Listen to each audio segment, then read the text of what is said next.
Hey everyone, Meerkat here. As I mentioned in my last vlog post, I was about to go see the new movie Iron Lung. Well, I've seen it, and while it's fresh in my mind, I'd like to share my honest opinions about it. As you may know, Iron Lung is an indie horror game by David Zimansky, also known for games like Squirrel Stapler, Butcher's Creek, and The Pony Factory. While he has a hand in the movie, this was the ultimate passion project and brainchild of legendary YouTuber Markiplier. Now, the movie's main idea follows the game pretty much to a T, with Markiplier playing a convict. He's tasked with piloting the infamous Iron Lung submarine in an ocean of blood in order to obtain his freedom.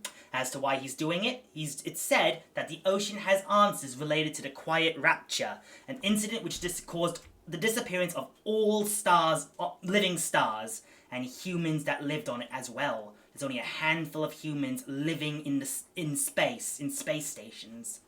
While the main idea is relatively the same, the execution is completely different, and I have to say, Markiplier did really, really well for his debut in acting, directing, and producing. It was very atmospheric in my opinion, and he evoked all sorts of different angles of, well, there's like cinematography things, I'm not really clued in on that sort of side, but there was one part of the story that I personally think that a lot of people don't cover when they discuss the game.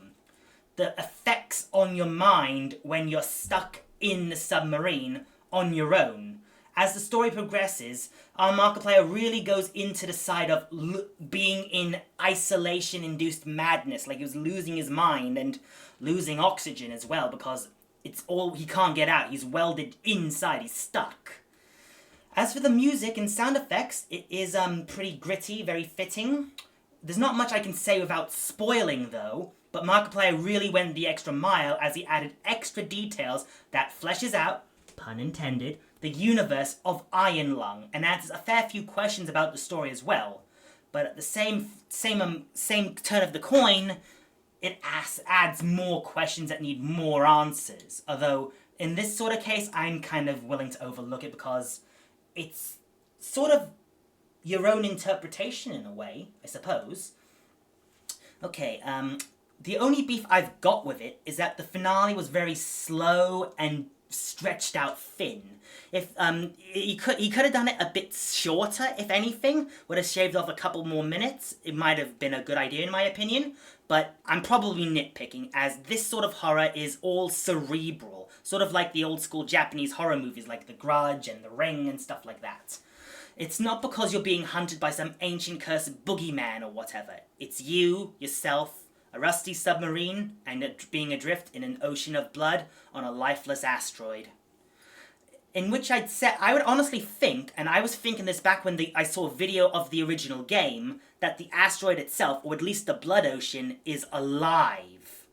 All in all, the real beef I have is, like I said, the length of the movie. It comes in officially at 2 hours, 7 minutes. Now, for a yardstick, the original release of Lord of the Rings, The Fellowship of the Ring, was around 3 hours. That's crazy, isn't it? In the end, I think I'm going to give this movie, I'd say, 4 out of 5 stars. In conclusion, I honestly think 2026 is shaping up to be a really, really interesting year for game movie adaptations. And there is quite a few in the pipeline for this year that we know of. We've got The Mortuary Assistant, we've got the Super Mario Galaxy movie, and Mortal Kombat 2, and hopefully a lot more coming around this year and maybe next year as well. Anyway, that's about it. Just figured I'd share my thoughts. Take care. Bye.